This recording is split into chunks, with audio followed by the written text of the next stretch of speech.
Comment parler d'une œuvre d'art en français, mais vraiment en parler? Aller au-delà de la simple description du «c'est une peinture» ou «j'aime bien». Comment transformer ça en une véritable conversation, en une expérience? Eh bien, c'est exactement ce qu'on va explorer ensemble.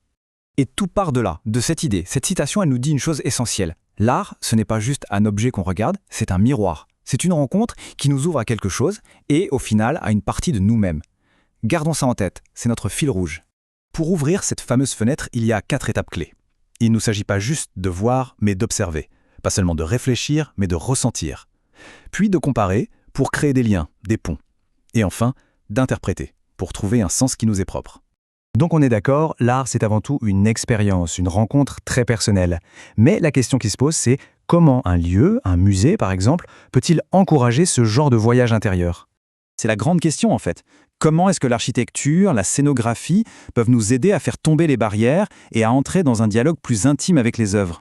Il se trouve qu'un lieu en France a tenté de répondre à ça de manière assez radicale. Alors bienvenue au Louvre-Lens dans le nord de la France, et plus précisément dans un espace unique en son genre, la Galerie du Temps. Un lieu qui a totalement repensé la façon dont on nous présente l'art. Juste pour se donner une idée, quelques chiffres rapides. La galerie a ouvert en 2012. Imaginez un espace de 3000 mètres carrés avec plus de 200 œuvres qui nous font voyager sur 6000 ans d'histoire, de l'Antiquité à aujourd'hui, et qui viennent d'un peu partout dans le monde. Mais le plus intéressant, ce ne sont pas les chiffres. C'est l'idée complètement révolutionnaire qui se cache derrière. Ici, au lieu de classer les œuvres par époque ou par pays, comme on en a l'habitude, on les mélange. L'objectif, créer un dialogue, des conversations inattendues entre elles. Cette phrase des concepteurs résume tout. C'est un immense espace, très lumineux, sans mur pour séparer les civilisations ou les siècles. Pas de parcours obligé, pas de hiérarchie. Tous se côtoient, tous se parlent. Pour le dire de façon un peu plus imagée, c'est comme si un pharaon de l'Égypte ancienne, une reine de France du XVIIIe siècle et une sculpture africaine prenaient un café ensemble. Ça peut paraître un peu fou, mais c'est justement de ce choc des cultures que naissent de nouvelles idées, de nouvelles émotions. Allez, regardons ça de plus près. Pour voir comment ce dialogue fonctionne en pratique, on va prendre 2 œuvres a priori très différentes qui sont exposées l'une à côté de l'autre dans cette galerie. Alors voilà, d'un côté, on a une statuette Emma de Côte d'Ivoire. Elle est petite, très stylisée, tout en verticalité, elle dégage quelque chose de mystérieux, de spirituel. De l'autre côté, le fameux portrait de Juliette Récamier, une Européenne peinte de manière très réaliste qui incarne l'élégance, le calme, le raffinement. Bon, à première vue, tout les oppose. Et pourtant, qu'est-ce qu'elles ont en commun? Eh bien, toutes les deux représentent un être humain.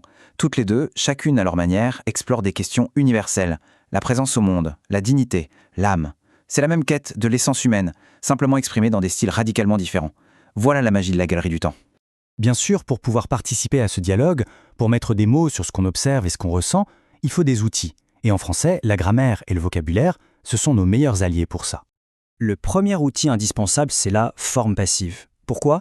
Tout simplement parce que quand on parle d'art, ce qui nous intéresse le plus, ce n'est pas l'artiste qui a fait l'œuvre, mais l'œuvre elle-même, ce qui est représenté. La voix passive, elle met l'œuvre au centre de la phrase, exactement là où se porte notre attention.